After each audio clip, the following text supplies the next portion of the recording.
അവിടെ യൂത്ത് കോൺഗ്രസ് പ്രവർത്തകരുടെ പ്രതിഷേധം നടക്കുകയാണ്. ഇവിടെ തലയോലപ്പറമ്പിൽ ബിന്ദുവിന്റെ സംസ്കാര ചടങ്ങുകൾ ആരംഭിക്കുകയാണ്. മൃതദേഹം ചിതയിലേക്ക് എടുക്കുകയാണ്. അല്പസമയം മുമ്പാണ് പൊതുദർശനമൊക്കെ അവസാനിച്ച് അന്ത്യകർമ്മങ്ങളിലേക്ക് കടന്നത്.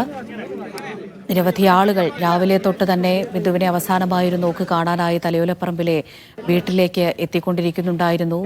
11 മണിയോടുകൂടിയായിരുന്നു സംസ്കാര ചടങ്ങുകൾ നേരത്തെ ക്രമീകരിച്ചിട്ടുണ്ടായിരുന്നു. പക്ഷേ ഈ ആളുകൾ കാണാനെത്തുന്നത് കൊണ്ട് തന്നെ ഇത്രയും സമയം വൈകുകയായിരുന്നു. ഇപ്പോൾ അന്ത്യകർമ്മങ്ങൾക്ക് ശേഷം മൃതദേഹം ചിതയിലേക്ക് എടുക്കുന്നു.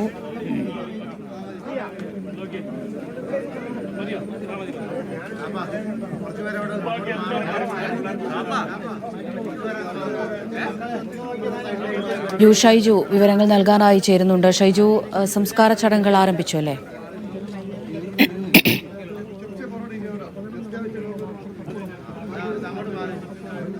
അമൃത ഏതാണ്ട് അരമണിക്കൂർ മുമ്പ് മൃതദേഹം പൊതുദർശനത്തിന് ശേഷം വീടിന് മുന്നിലേക്ക് എടുത്തു. അതിനുശേഷം കർമ്മങ്ങൾ പൂർത്തിയാക്കി. ഏതാണ്ട് അരമണിക്കൂറിലധികം സമയമെടുത്ത് കർമ്മങ്ങൾ പൂർത്തിയാക്കിയതിനു ശേഷം ഇപ്പോൾ ചിതയിലേക്ക് മൃതദേഹം എടുത്തിട്ടുണ്ട്. മകൻ നവനീതാണ് ഈ ചിതയിൽ കത്തിക്കലടക്കമുള്ള കർമ്മങ്ങൾക്ക് നേതൃത്വം കൊടുക്കുക.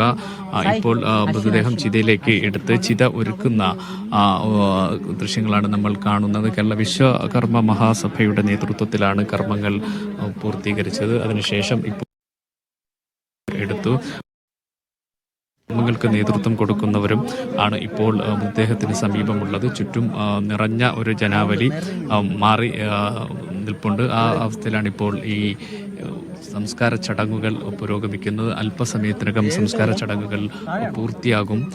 അരമണിക്കൂറിലധികം സമയമെടുത്ത് വീടിന് മുന്നിൽ വെച്ച് കർമ്മങ്ങൾ പൂർത്തിയാക്കി അതിനുശേഷമാണ് ഇപ്പോൾ ചിതയിലേക്ക് മൃതദേഹം എടുത്തത്. ചിത ഒരുക്കുന്ന ദൃശ്യങ്ങളാണ് നമ്മൾ കാണുന്നത്. അല്പസമയത്തിനകം ചിതയ്ക്ക് മകൻ നവനീത് തിരികൊളുത്തും.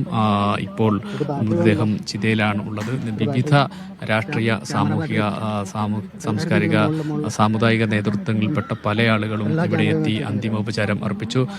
കാണേണ്ട മറ്റൊരു പ്രധാനപ്പെട്ട വസ്തുത ഈ നാട്ടിലെ വിവിധ ഭാഗങ്ങളിൽ നിന്നും ഒഴുകിയെത്തിയ ആയിരക്കണക്കിന് ജനങ്ങളായിരുന്നു. രാവിലെ 8:30-ക്ക് ശേഷം പൊതുദർശനത്തിന് വെച്ച മൃതദേഹം ഒരു നോക്ക് കാണുന്നതിന് വേണ്ടിയിട്ട് ഈ പരിസരത്തും ചുറ്റുമുള്ള നിരവധി ആളുകൾ, ആയിരക്കണക്കിന് ആളുകളുടെ വലിയ നീണ്ട നിര ഇവിടെ ദൃശ്യമായിരുന്നു. ഓരോ ആളുകളും അവരുടെ സങ്കടം അടക്കി ബന്ധുക്കളെ ആശ്വസിപ്പിച്ചും അവരോടൊപ്പം ഈ സങ്കടത്തിൽ പങ്കാളികളായും ആണ് ഇവിടെ ചെലവഴിച്ചത്. അവരിൽ ഏതാണ്ട് ഭൂരിപക്ഷം ആളുകളും ഇപ്പോഴും ഈ പരിസരത്ത് നിലയുറപ്പിച്ചിട്ടുണ്ട്. ആ അർത്ഥത്തിൽ ഈ ബിന്ദുവിന് അന്ത്യയാത്ര നൽകാനും അവർ സാക്ഷ്യം വഹിക്കുന്നു എന്ന കാഴ്ച നമുക്ക് കാണാൻ കഴിയുന്നു. KPCC അധ്യക്ഷനും ഭാരവാഹികളും ഇവിടെ എത്തി അന്തിമോപചാരം അർപ്പിച്ച ശേഷം ബന്ധുക്കളെ ആശ്വസിപ്പിക്കുകയായിരുന്നു. അതിനുശേഷം പ്രതിപക്ഷ നേതാവ് VD സതീശൻ എത്തി. അദ്ദേഹം സർക്കാരിന്റെ സഹായം അടിയന്തരമായി ഉണ്ടാകണം എന്നൊരാവശ്യം മുന്നോട്ട് വെക്കുകയും ചെയ്തു. 25 ലക്ഷം രൂപയുടെ നഷ്ടപരിഹാര ധനസഹായവും മകളുടെ ചികിത്സ സമ്പൂർണ്ണമായി ഏറ്റെടുക്കുകയും ചെയ്യണം എന്നൊരാവശ്യമാണ് അദ്ദേഹം മുന്നോട്ട് വെച്ചത്. മാത്രമല്ല മകൾക്ക് ജോലി നൽകാനും സർക്കാർ സന്നദ്ധമാവണം എന്നാണ്. ഇപ്പോൾ ഭർത്താവ് വിശ്രുതൻ അന്ത്യചുംബനം നൽകുകയാണ്. ചിതയിൽ വെച്ച മൃതദേഹത്തിൽ ബിന്ദുവിൻ്റെ ഭർത്താവ് വിശ്രുതൻ അന്ത്യചുംബനം നൽകുന്ന കാഴ്ചയാണ് നമ്മൾ കാണുന്നത്.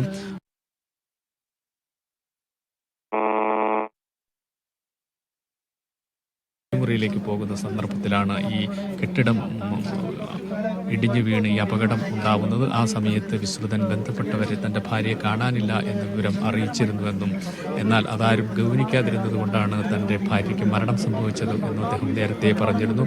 ഇപ്പോൾ മകൻ്റെ നേതൃത്വത്തിലുള്ള കർമ്മങ്ങൾ പുരോഗമിക്കുകയാണ്. അല്പസമയത്തിനകം കർമ്മങ്ങൾ പൂർത്തിയാകും. ഇപ്പോൾ മകൻ നവനീതിൻ്റെ നേതൃത്വത്തിലുള്ള കർമ്മങ്ങളാണ് നടക്കുന്നത്. അച്ഛൻ വിശ്രുതൻ, ബിന്ദുവിൻ്റെ ഭർത്താവ് വിശ്രുതൻ അന്ത്യചുംബനം നൽകി ഈ കർമ്മങ്ങൾക്ക് സാക്ഷ്യം വഹിക്കുന്നുണ്ട്. ഇപ്പോൾ ചിത ഒരുക്കി അതിനുശേഷം ചിത കത്തിക്കുന്നതിന് മുമ്പുള്ള ചടങ്ങുകൾ പുരോഗമിച്ചുകൊണ്ടിരിക്കുകയാണ്. അല്പസമയത്തിനകം ബിന്ദുവിനെ ഈ ജനാവലി യാത്രയാക്കും.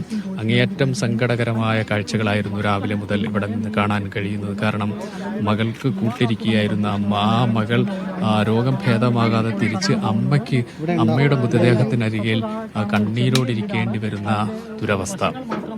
മകനാവട്ടെ 1 മാസം ആയതേ ഉള്ളൂ, ഒരു ജോലി കിട്ടിയിട്ട് ആദ്യത്തെ ശമ്പളം അമ്മയ്ക്ക് നൽകാൻ സന്തോഷത്തോടെ വരാനിരുന്ന മകൻ ആ അങ്ങേയറ്റം ദുഃഖഭാരത്തോടു കൂടി അമ്മയുടെ മൃതദേഹം കണ്ട് അന്ത്യചുംബനം നൽകാൻ വരുന്നൊരവസ്ഥയിലേക്ക് എത്തുന്ന അങ്ങേയറ്റം സങ്കടകരമായ കാഴ്ച. അമ്മ പൊട്ടിക്കരയുന്ന കാഴ്ച. ബിന്ദുവിൻ്റെ അമ്മ അലമുറയിട്ട് മുഴു സമയവും ബിന്ദുവിൻ്റെ അടുക്കലിരിക്കുകയും ഒടുവിൽ കുഴഞ്ഞു വീണ അമ്മയെ മാറ്റുകയായിരുന്നു ചെയ്തത്. ഭർത്താവ് വിശ്രുതനും അതേ സങ്കടഭാരത്താൽ ഭാര്യയ്ക്കരികിൽ ദീർഘനേരം ഇരിക്കുകയായിരുന്നു. അതിനുശേഷം ഏതാണ്ട് 12 മണിക്ക് ശേഷമാണ് മൃതദേഹം കർമ്മങ്ങൾ നടത്തുന്നതിന് വേണ്ടിയിട്ട് വീടിന് മുന്നിലേക്ക് മാറ്റിയത്. അവിടെ ഏതാണ്ട് അരമണിക്കൂറെടുത്ത് കർമ്മങ്ങൾ പൂർത്തിയാക്കിയതിന് ശേഷമാണ് ഇപ്പോൾ ചിതയിലേക്ക് മൃതദേഹം എടുത്തിട്ടുള്ളത്. ചിതയിൽ കൊണ്ടുവന്ന മൃതദേഹത്തിൽ ഭർത്താവ് വിശ്രുതൻ അന്ത്യചുംബനം നൽകുകയും ചെയ്തു. അദ്ദേഹം ഇപ്പോൾ ഈ കർമ്മങ്ങൾക്ക് സാക്ഷ്യം വഹിക്കുന്നു. മകൻ നവനീതിന്റെ നേതൃത്വത്തിൽ ഇപ്പോൾ ഈ ചിത കത്തിക്കുന്നതിന് മുമ്പുള്ള കർമ്മങ്ങൾ പുരോഗമിക്കുകയാണ്. അമൃത. നാടിന്റെ നോവായി മാറിയ ബിന്ദുവിന്റെ സംസ്കാര ചടങ്ങുകളാണ് ഇപ്പോൾ തലയോലപ്പറമ്പിൽ നടന്നുകൊണ്ടിരിക്കുന്നത്. ഇന്നലെ കോട്ടയം മെഡിക്കൽ കോളേജിൽ കെട്ടിടം തകർന്നുണ്ടായ അപകടത്തിലാണ് ബിന്ദുവിന് ജീവൻ നഷ്ടമായത്. ഇന്ന് രാവിലെ 9 മണിയോടുകൂടിയായിരുന്നു ബിന്ദുവിന്റെ മൃതദേഹം വീട്ടിലെത്തിച്ചത്. അതിനുശേഷം പൊതുദർശനമായിരുന്നു. 11 മണിയോടുകൂടി സംസ്കാര ചടങ്ങുകൾ നടത്തുമെന്നായിരുന്നു ഉദ്ദേശിച്ചത്. പക്ഷേ അതിപ്പോൾ വൈകി 1 മണിയായിരിക്കുകയാണ്. കാരണം അത്രയധികം ആളുകൾ ബിന്ദുവിനെ ഒരു നോക്ക് കാണാൻ, ആദരാഞ്ജലികൾ അർപ്പിക്കാനായി അവിടേക്ക് എത്തിക്കൊണ്ടിരിക്കുന്ന കാഴ്ചയായിരുന്നു നമുക്ക് കഴിഞ്ഞ മണിക്കൂറുകളിലൊക്കെ കാണാൻ കഴിഞ്ഞത്. കണ്ണീരോടുകൂടി ഒരു നാടൊന്നാകെ ബിന്ദുവിന് വിട നൽകാൻ എത്തിച്ചേരുന്ന കാഴ്ചയായിരുന്നു. വേദനയോടെ, കടുത്ത വേദനയോടെ, ഹൃദയം പൊട്ടുമാർ വേദനയോടുകൂടി തന്നെയാണ് ബന്ധുക്കളും അതുപോലെ തന്നെ ബിന്ദുവിൻ്റെ മക്കളുമൊക്കെ യാത്രാ മൊഴിയേകുന്നത്. അവർക്ക് കണ്ടു നിൽക്കാൻ കഴിയുന്നതിൽ ആർക്കും കണ്ടു നിൽക്കാൻ കഴിയുന്നതല്ലായിരുന്നു ആ കാഴ്ച. ബിന്ദുവിൻ്റെ മകളും അതുപോലെ തന്നെ മകനും പൊട്ടിക്കരയുന്ന ദൃശ്യങ്ങൾ എല്ലാവരുടെയും ഉള്ളിലേക്കുന്നത് തന്നെയായിരുന്നു. ഇപ്പോൾ ഒരു നാടൊന്നാകെ, തലയോലപ്പറമ്പ് ദേശം ഒന്നാകെ ഇപ്പോൾ ബിന്ദുവിന് അവസാന വിട ചൊല്ലുകയാണ്. ഇപ്പോൾ സംസ്കാര ചടങ്ങുകളാണ് നടന്നു വരുന്നത്. വീടിന് മുന്നിൽ വെച്ച് ഏറെക്കുറെ ചടങ്ങുകളൊക്കെ പൂർത്തിയാക്കിയിരുന്നു. ഇപ്പോൾ ചിതയിൽ തീ കൊളുത്താനായുള്ള അവസാനവട്ട കർമ്മങ്ങളാണ് നടന്നു വരുന്നത്. മകനാണ് അന്ത്യകർമ്മങ്ങളൊക്കെ ഇപ്പോൾ ചെയ്തുകൊണ്ടിരിക്കുന്നത്.